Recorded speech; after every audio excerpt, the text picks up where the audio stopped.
year 2023 ended on a sad note due to the attack in Plateau State that killed hundreds of people.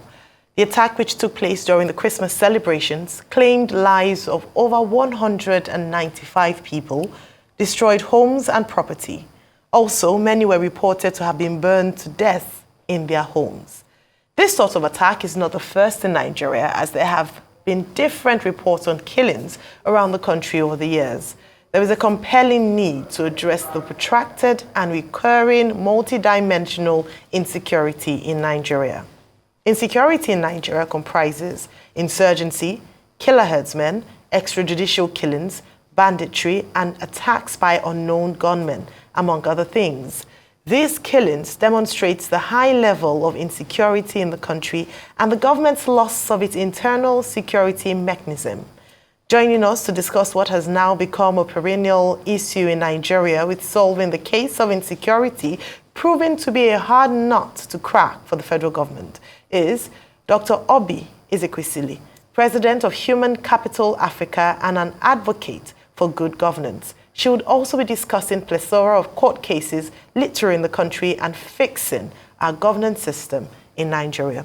Good morning, Dr. Ezekwesili, and welcome to the morning show. Thank you so very much, Ayo, and Happy New Year to you and Ruben.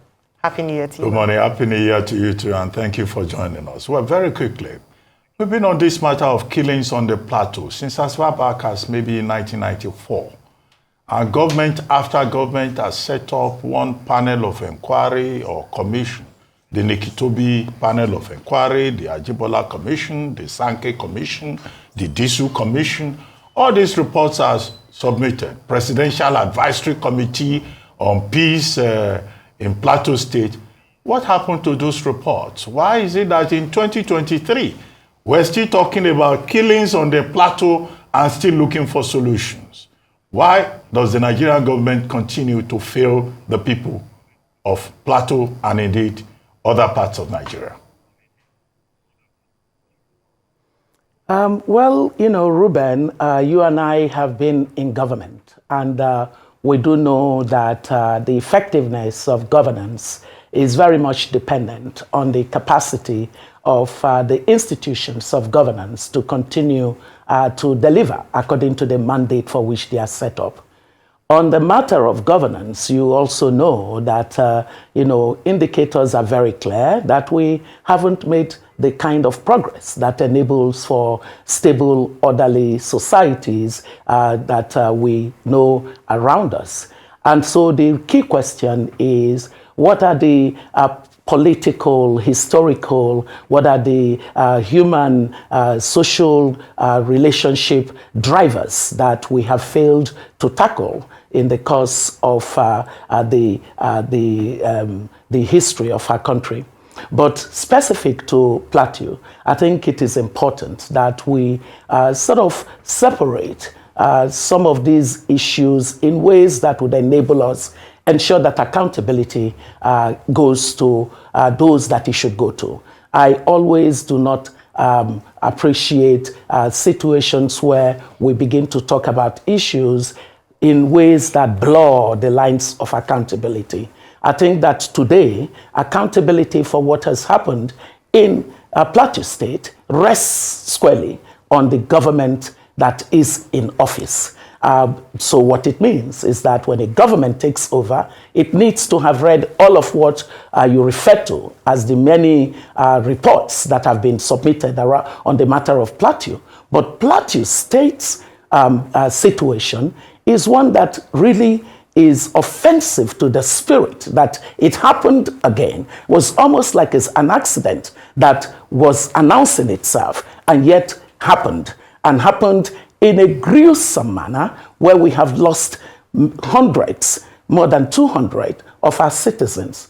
And all because there has never been a consequence for the killing of the people in those villages of Plateau State. They almost sit like dogs, just waiting to be slaughtered.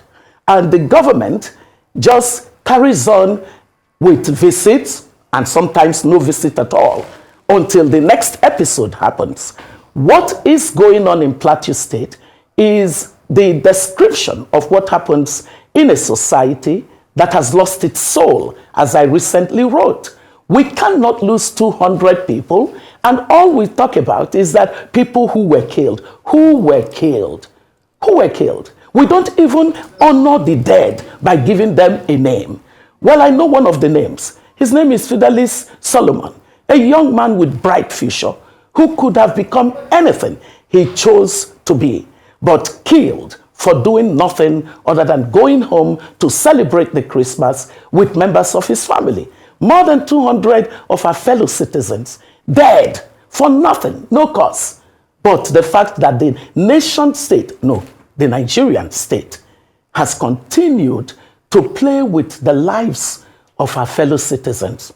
And perhaps when you next ask me a question, I will remind the country that it was precisely killings in Benue and Plateau that made me in either 2017 or 2018, I had to do a solo march to the villa. I couldn't take it anymore. That hundreds of people could be killed, children, grandchildren, grandparents, parents, boys, girls, women, killed, and we were getting used. We were becoming totally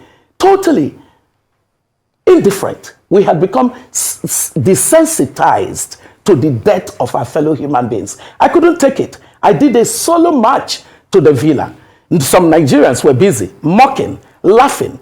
But here we are today. It is not a good thing. This is a curse upon our land, and we need to end it. All right. Thank you very much, Dr. Ezekwesili. Very well said in terms of the fact that we must put names to these people and we mustn't become desensitized to killings in Nigeria, as it seems. Now, I would like you to speak more about interventions, solutions, because when we examine the Plateau situation, there are a number of reasons that have been identified for the herder-farmer clashes. Some conspiracy theories as well have been allowed to thrive because it doesn't seem as if the government has a grasp on what's on ground. I mean, earlier in the year 2023, a few months down the line, hundreds of people were killed in the same Mangu local government area. There were promises made by security chiefs as to the fact that they were going to secure the area a bit more. And just about 5 months down the line, hundreds more were killed, again with more promises and more actions to be taken. But what would you give as recommendations in the area of ensuring that we don't have such incidents or killing sprees happen, not just in Plateau State, but other areas of the Middle Belt, as you've identified? Thank you so much, Ayo. You put so many things in one. First, in being able to tackle a problem, a comprehensive diagnostic is usually critical. A comprehensive diagnostic of the drivers of insecurity and the murderous activities that are in fact never addressed conclusively by government would reveal many of the dimensions that people name. But until you do a proper analysis, it is difficult to really say that this is the key driver. But one thing that people do agree is that when things happen around religious seasons, then there is something to it. There's an underlying issue of religious intolerance that's going on there. There is also the point that you raised about the farmer header crisis that we know to be a problem that's been protracted. There are countries that have known how to address this matter because, frankly, it is a matter of contest for resources. Land as a resource or forestry for resource, it could either be for economic, the economic issues of either you use land for constructing homes, or you use land for farming, or you use land for finding natural resources, or the fruits of land for the forage for livestock. So these issues of competing demand for resources, it's not a no-brainer.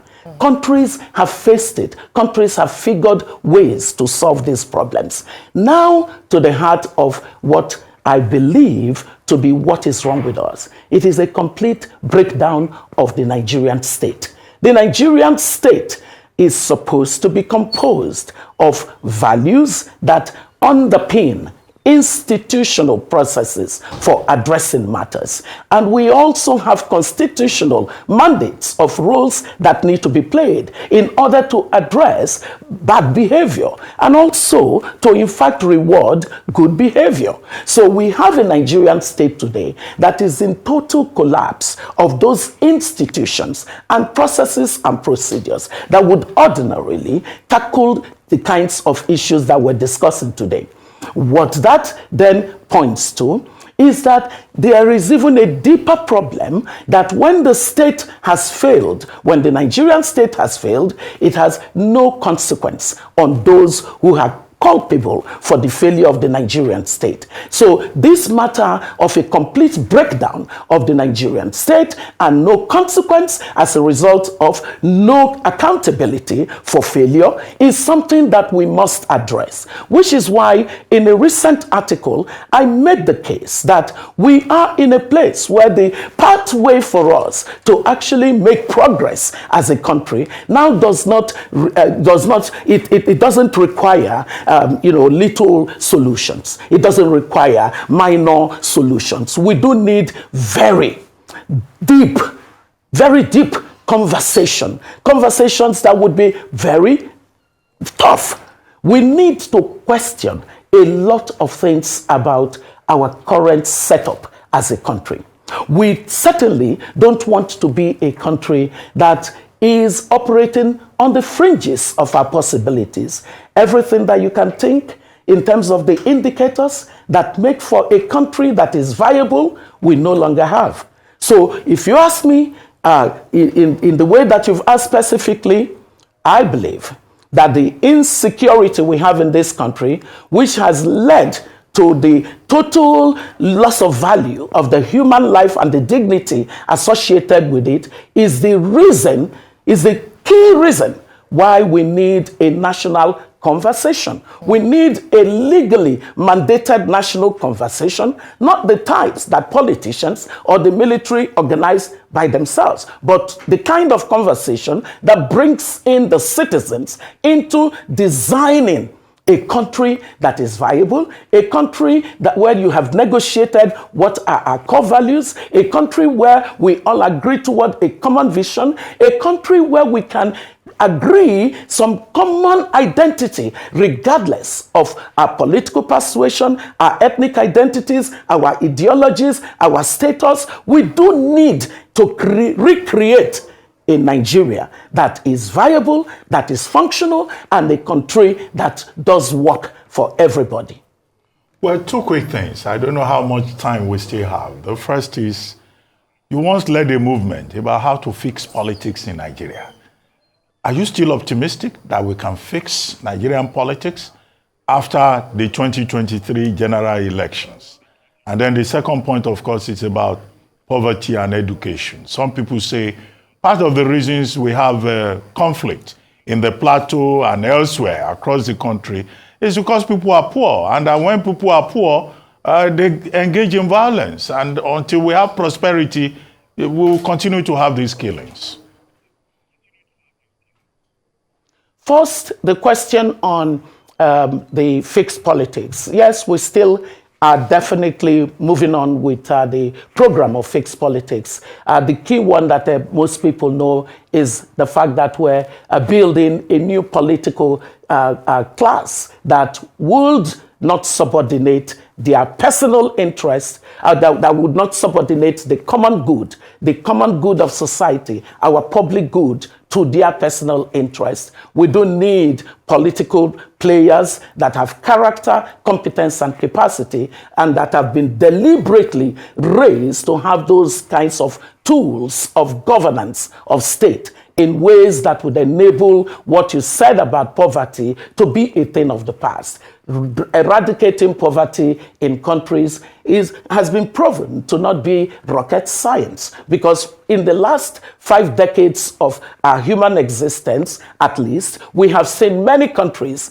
that we started on the development block pastors, they zoomed pastors and have been able to prosper and to remove hundreds and hundreds of their citizens out of poverty. But that is predicated on the quality of thought that produces the leadership process in those countries. And that's why the fixed politics is essentially a movement that looks at the three critical pillars that matter in correcting distortions that exist in any democracy. In our current democracy, when you look at those three critical pillars, the first pillar being the pillar of the citizens, that is the electorate, the second pillar being the pillar of the political class, the politicians, which we call the supply side, and the citizen side we call the demand side, and then the regulatory side, the regulatory context, they arbitrate the relationship between the citizens and the political class. Now, when you bring in Plateau State, what do we do? What do I want to use this opportunity to caution? I want to caution that the regulatory context, which is basically state institutions, which is basically the judiciary, which is basically the police, and all the kinds of regulatory mechanisms that exist to underpin our democracy, they must be careful. Plateau is very tender right now. The politics of Plateau, it seems to be wrapped around a lot of what is going on in Plateau State. We must avoid setting Plateau State on fire.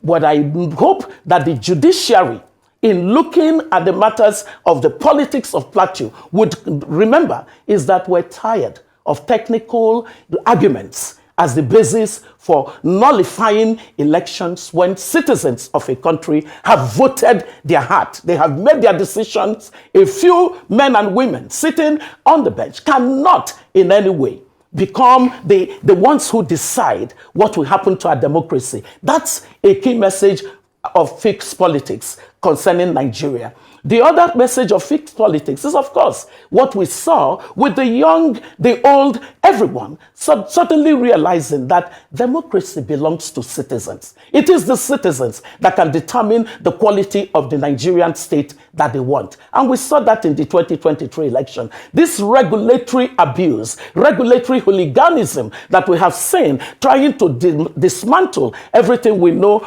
as the definition of democracy, it is not viable. People can think that they can do all these things and get away with it in infinitum. No, it's not possible. You see, there's something that I keep saying to leaders. No leader can overwhelm the citizens forever. It's impossible. There comes a time when there has to be an enough is enough. And I think we're getting there. For what I saw of 2023 election, I actually feel that we have come of age at a certain level where even the young ones who voted in that election and felt disenfranchised by the actions of the INEX of this world and all the other institutions, especially painfully the judiciary, what they have done is that they have said to themselves, we're not moving on. They are holding on. And they are the ones who are going to deliver our democracy. But beyond democracy, I need to stress the point, Ruben, that this country is ripe for a national conversation.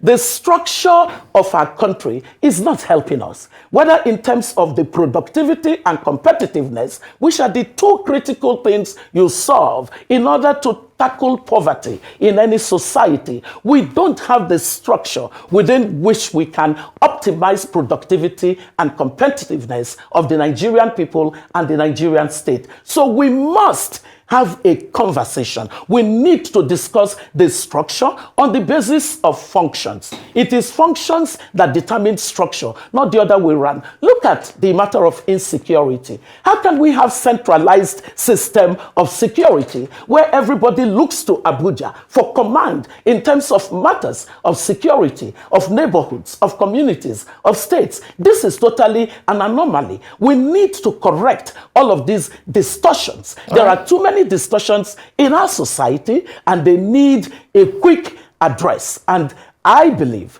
that I believe that majority Nigerians love the idea of being Nigerians, but they want a Nigeria that they know works, a Nigeria that is just, a Nigeria that is fair, that is equitable, and a Nigeria that puts them in a place where they can thrive by their hard work. All right, thank you so much. Very briefly, just to wrap up this conversation this morning, I hear you loud and clear in terms of a need for a national conversation.